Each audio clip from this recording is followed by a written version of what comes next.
Welcome to the Carriker Chronicles, the People Show. Checking the pulse of Husker Nation, brought to you by DPS Concrete Construction. Check them out at dpsconstruction.net. Ladies and gentlemen, I've got an awesome guest today, but before I bring him on, I've noticed that about a third of the people who watch the Carriker Chronicles actually subscribe to the channel on YouTube. So if you haven't done so yet, and you're so inclined, and you'd like to see more interviews, such as the awesome one we're going to have here with Trev today, or gut reactions, or our coverage of National Signing Day, go ahead, hit that subscribe button. Also, if you're as excited to see, like I am, to see what Coach Rhule and his staff can do as they continue to add to this recruiting class by Wednesday, early National Signing Day.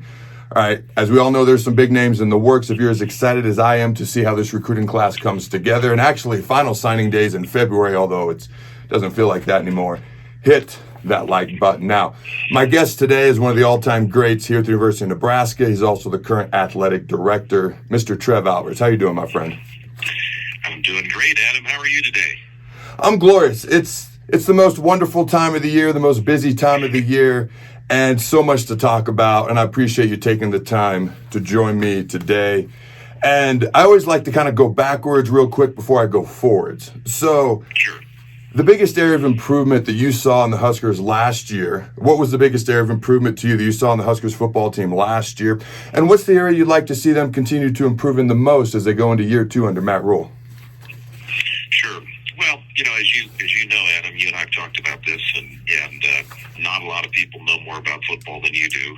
And the reality is, we have a lot of progress to make, right? I mean, there were several things, but first and foremost, I think that the core foundational things that make Nebraska football needed to be reexamined. And I want to say on the surface, any time you say comments like this, it can immediately be extrapolated out to somehow be sort of negative to any past leadership in our football program or athletic administration. I don't mean that, right? The world continues to change. You just talked about the early signing date, the transfer portals, all of the things that our fans read about all the time. So I'd really caution us to not think about, comparing something to something previous. But what I know is, and I think you know, Adam, is that, I know you know, is that Nebraska football, first and foremost, it has to be based in a foundation of extremely hard work, right? Like, you need a coaching staff, and we have some built-in advantages here. We have some things that make it more challenging. But at the end of the day, this is a grinder job. And so I think first and foremost, you have to have a staff that does that. Secondly, I think toughness has to be a part of what our identity is. And so I think practice happens. How do we go about it? How do we develop? One of the things that I think we're all really proud of at the University of Nebraska is it doesn't matter who you are, where you're from, whether you're a scholarship player or walk-on, you can make an impact here. We've had some of the best players, some of the greatest Huskers ever to walk through here. We're walk-ons. And so I guess from my perspective, those are the things we also talked about. We always get fixated on the outcomes we want, but the process that has to be in place to ultimately lead to those outcomes is really important. So, I was just pleased with the strategic approach to everything. We talked about building an infrastructure, the apparatus around football. I know we'll probably get into recruiting in a little bit, but, just a really coordinated strategic vision around talent acquisition, retention, managing through all of the challenges. I think building a great culture is probably more important now than ever before. And then, just having a football team that Nebraska fans can identify with in terms of toughness. So clearly we've got a lot of work to do, right? And so the second part of your question was, where are some of those areas? And I certainly don't speak for Coach Rhule and our coaching staff, but, I don't think the layperson has a difficult time understanding the turnovers. And I think that's a core thing that Nebraska was really, really, founded on as well, is that, we don't beat ourselves. We don't turn the ball over. We play a clean game. We respect the game, all those types of things. So I think a lot of great progress was made, certainly more progress that has to happen, and you continue to work on your roster, continue to work on building the culture, and I think Matt and the coaches have done a really good job of that. Now, just for everyone at home, we're not going to talk about specific recruits here, but just as a general rule, I'm curious, Trev, what are your thoughts on bringing in for example, a transfer portal quarterback, okay, if a team needs immediate help at the quarterback position, for example, versus potentially a highly rated high school quarterback, or, you don't see this a lot. What about if a team brings in two potential high school quarterbacks in the same recruiting class? What are your kind of thoughts on that? Well, I think that's really, why you depend on your coaching staff to have a pulse and understand what the culture of the team is, hey, there have been certain institutions that it's proven very, very successful to take a one-year guy. I think Notre Dame, not speaking for them, obviously, but their one-year transfer from Wake, I think they probably would have said, that worked out really well for us. You never also know exactly what's on your team. And so one of the things I think that Matt is really important to him is really respecting the people that are here, right? And growing them and developing them. And remember now, we've got some talent in the quarterback room, right? They've got progress to make as well, but I think both Heinrich and Purdy both at times showed some really strong play for us. And so, I don't have strong feelings about, I think it just depends on what your situation is, what your current room looks like, who are the high school kids that you're recruiting, what are their skill sets. And so I think you have to look at the totality of the room as you continue to build your roster, how taking a one-year transfer, how does that impact the rest of the locker room? I mean, there's a lot of things to consider, and obviously we hired Coach Rhule to have the intelligence and strategic vision around that. And I think in the end, when all this settles, I know it's hard as we're trying to get through Wednesday. Aren't you glad there's an early signing date, though? Could you imagine having to wait till February? It'd be crazy. These things, yeah. It'd be nuts. Yep. So, but I think in the end, I think we'll have a really strong quarterback room, and I think our coaches will have a good vision around it. Now, I've actually always wanted to ask you this particular question because I'm always just curious what a guy who has ties to Nebraska in the past always has to say versus even folks that don't. But just in general, offensively, are you a guy who tends to like more option-oriented type team, like a mobile type quarterback, or a more pro-style type team? And part of what prompts that question as we're chatting today is some of the guys, and I'm not asking about the guys, but just in general, you've seen them recruit more pocket-type quarterbacks in this previous period with Kyle McCord, Dylan Ryle, Daniel Kalen, who's committed to Nebraska. But just as general, do you like a more mobile-type quarterback, option-oriented offense, pro-style? What are your thoughts on all that? Well, I think you can get to a lot of, what you want to do with a lot of the similar skill set. I mean, it's one thing to have a true option quarterback like, Tommy Frazier or Eric Crouch. The reality is this, and I think sometimes we don't talk about this enough.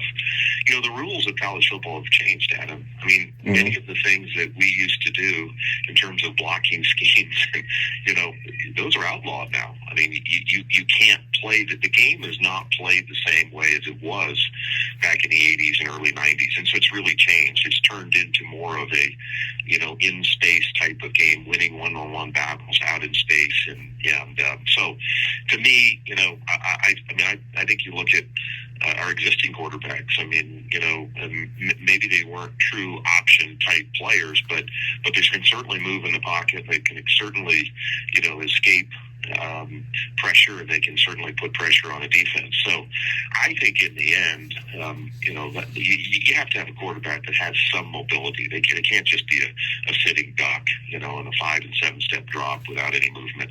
But I really think at the end of the day, I mean, you ask me what I love. I love a physical football team. I mean, to me, you lived it, Adam. I was on teams where we couldn't stop the other team's run, and there is nothing more demoralizing to a team than when somebody lines up and you can't stop them on defense, no matter what you try to do.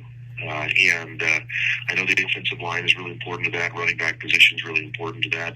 Overall culture, toughness, all those types of things. That at the end of the day is what I'm mostly interested in. How you get to it, I suppose, is a matter of interpretation based on what talent's available and how the game has changed. But I think you can still, I think it's out there. Teams have proven it across college football. You can still be, in spite of all the rules changes, in spite of the limited ability to have practice time and full pads, you can still create a really tough physical football team that can win the line of scrimmage. And I know that that's something that Coach Rhule and our staff are working on as well. Now, we've chatted about a lot of things so far, whether it's quarterbacks, whether it's what has improved, what you'd like to see improve going forward. Is there a kind of how you're going to look at year two? And I know we're just ending year one under Matt Rhule. But what would your definition of success be as we start to enter year two under Matt Rhule and his staff? How would you define success for year two going forward?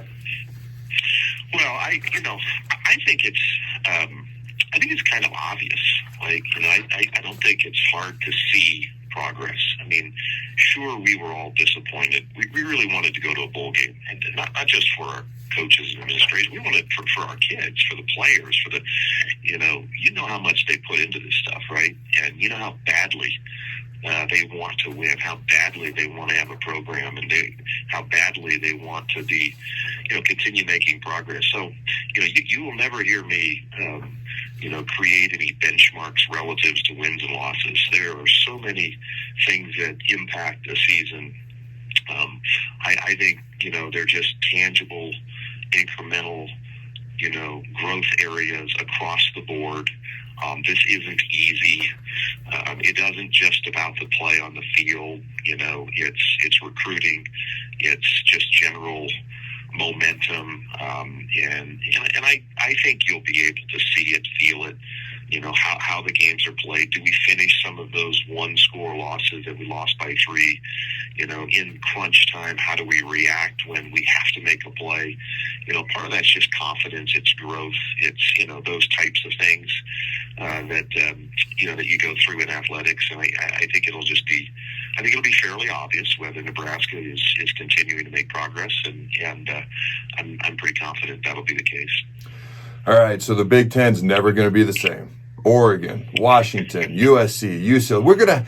We're gonna encompass basically all the time zones. I don't think we have a Mountain Time Zone team, but we're gonna cross right over them as teams are flying back and forth to play each other, all the way from East Coast to West Coast. No East Division, no West Division.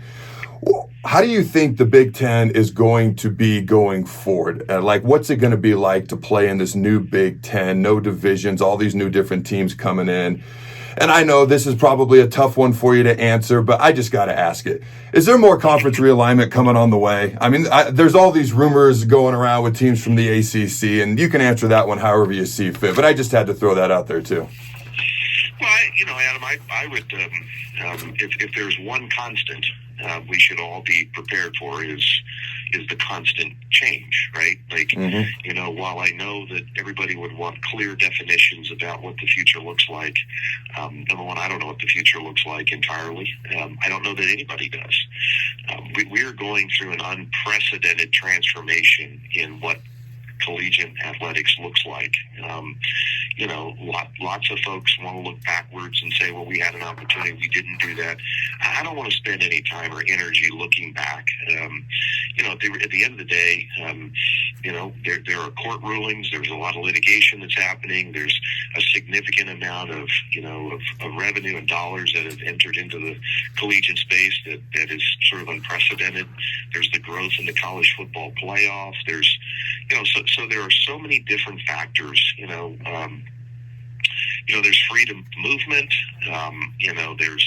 There's collectives where players are monetizing their name, image, and likeness. Meanwhile, the average athletic department isn't necessarily operating with a massive profit each year. The dollars that are brought in are spent on student athletes as well as coaching staffs and the rest of it. So it's just an unprecedented time of change. I would never predict that there won't be additional movement in terms of membership. History, as I've said previously, has been unkind to conferences that have been static relative to membership. And so I think the Big Ten will likely continue to be aggressive in areas that make sense. But, we've been pretty aggressive here recently. And as you mentioned, the growth, it's a national conference now. Yep.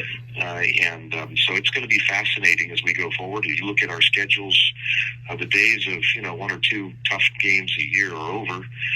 You think about your favorite NFL team if you're an NFL fan, and realistically, you look at a lot of these teams. They'll go 12-4 one year, and the next year it's 4-12. I mean, the margins are so razor thin. The scheduling is so very difficult, and so that's why, as we've said a couple of years ago, having a very detailed strategic vision around and executing the fine details of everything we do in our operation are going to matter more than ever before, Adam. It's never going to get easier in the sense of who you're playing against and what the competition looks like.